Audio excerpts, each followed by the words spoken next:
السلام علیکم۔ بسم اللہ الرحمن الرحیم۔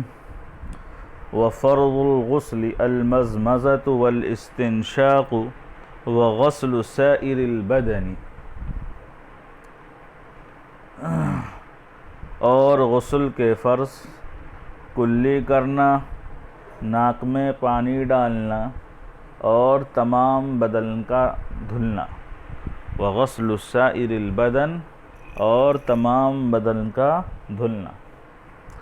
وضو کے فرائض اور اس کے سنتوں سے فارغ ہونے کے بعد اب یہاں سے مصنف علیہ الرحمہ غسل کے فرائض کو بیان فرما رہے ہیں کہ غسل میں 3 چیزیں فرض ہیں۔ پہلی چیز ہے کلی کرنا، یعنی اس طرح سے کلی کرنا کہ پورے منہ کے اندر اچھی طرح سے پانی پہنچ جائے۔ والاستنشاق، اور دوسرا فرض ہے ناک میں پانی ڈالنا، ناک کے نرم حصے تک پانی کا پہنچانا غسل میں فرض ہے۔ تیسری چیز ہے پورے بدن کا دھلنا۔ تو غسل میں یہ 3 چیزیں فرض ہیں۔ فرماتے ہیں وَفَرْضُ الْغُسْلِ الْمَزْمَزَةُ وَالْإِسْتِنْشَاقُ وَغَسْلُ سَائِرِ الْبَدَنِ، اور غسل کے فرض کلی کرنا، ناک میں پانی ڈالنا اور تمام بدن کا دھلنا یا پورے بدن کا دھلنا ہے۔ وَسُنَّةُ الْغُسْلِ أَن يَبْدَأَ الْمُغْتَسِلُ بِغَسْلِ يَدَيْهِ وَفَرْجِهِ وَيُزِيلُ النَّجَاسَةَ إِنْ كَانَتْ عَلَى بَدَنِهِ ثُمَّ يَتَوَضَّأُ وُضُوءَهُ لِلصَّلَاةِ إِلَّا غَسْلَ رِجْلَيْهِ ثُمَّ يُفِيضُ الْمَاءَ عَلَى رَأْسِهِ وَسَائِرِ بَدَنِهِ ثَلَاثًا ثُمَّ يَتَنَحَّى عَنْ ذَلِكَ الْمَكَانِ فَيَغْسِلُ رِجْلَيْهِ۔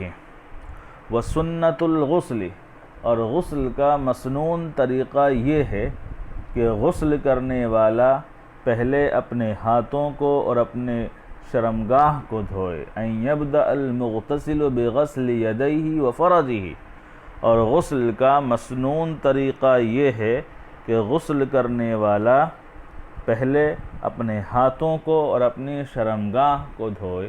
وَيُزِيلُ النَّجَاسَةَ إِنْ كَانَتْ عَلَى بَدَنِهِ، اور نجاست کو دور کرے اگر نجاست اس کے بدن پر ہو۔ وَيُزِيلُ النَّجَاسَةَ إِنْ كَانَتْ عَلَى بَدَنِهِ، اور نجاست کو دور کرے اگر نجاست اس کے بدن پر ہو۔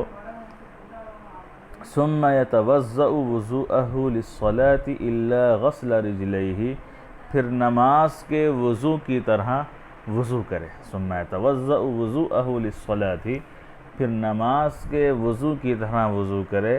إِلَّا غَسْلَ رِجْلَيْهِ، سوائے اپنے پیروں کے دھلنے کے۔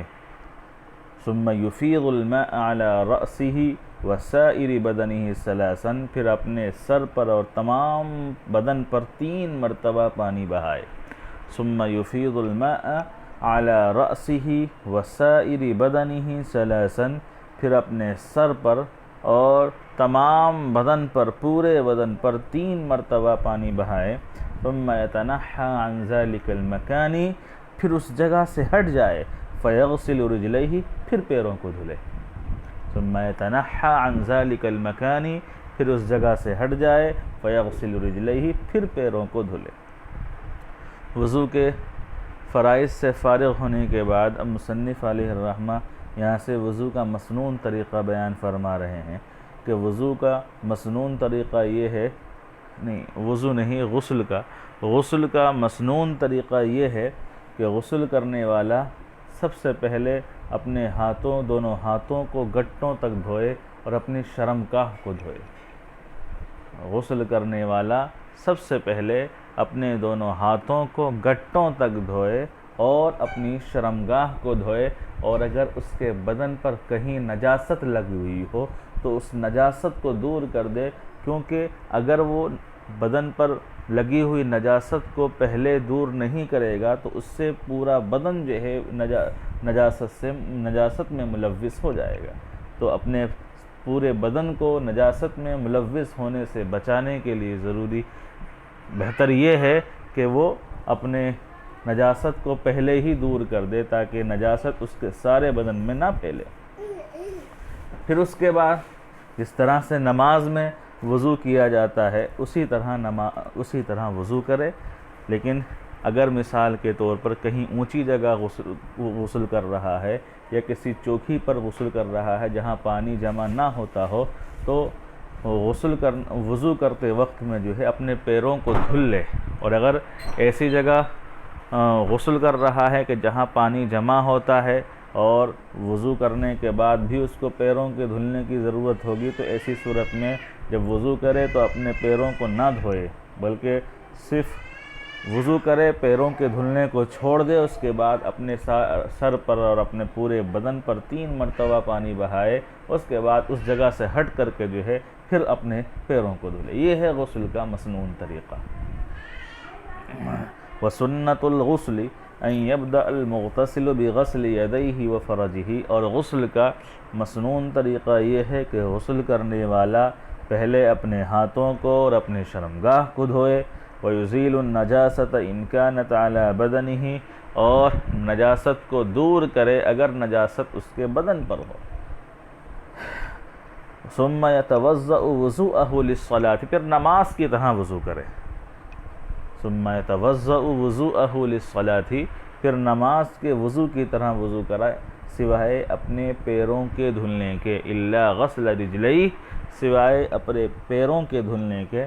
ثُمَّ يُفِيضُ الْمَاءَ عَلَى رَأْسِهِ، پھر اپنے سر پر، وَسَائِرِ بَدَنِهِ، اور تمام بدن پر، پورے بدن پر 3 مرتبہ پانی بہائے۔ ثُمَّ يَتَنَحَّى عَنْ ذَلِكَ الْمَكَانِ، پھر اس جگہ سے ہٹ جائے، فَيَغْسِلُ رِجْلَيْهِ، پھر اس کے بعد پیروں کو دھلے۔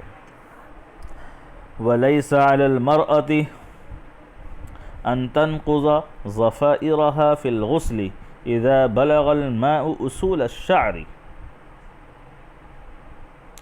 اور عورت پر اپنے گندھے ہوئے بالوں کا کھولنا غسل میں ضروری نہیں ہے اگر پانی بالوں کی جڑوں تک پہنچ جائے۔ اذا بلغ الماء اصول الشعر، اگر پانی بالوں کی جڑوں تک پہنچ جائے۔ عورت اگر غسل کر رہی ہے اور اس کے بال گندھے ہوئے نہیں ہیں، عورت اگر غسل کر رہی ہے اس کے بال گندھے ہوئے نہیں ہیں، یعنی اس کی چوٹی بنی ہوئی نہیں ہے، تو ایسی صورت کے اندر اس کے لیے اپنے بالوں کی جڑوں تک پانی پہنچانا اور اپنے بالوں کا دھلنا، یہ دونوں چیزیں غسل میں ضروری ہیں۔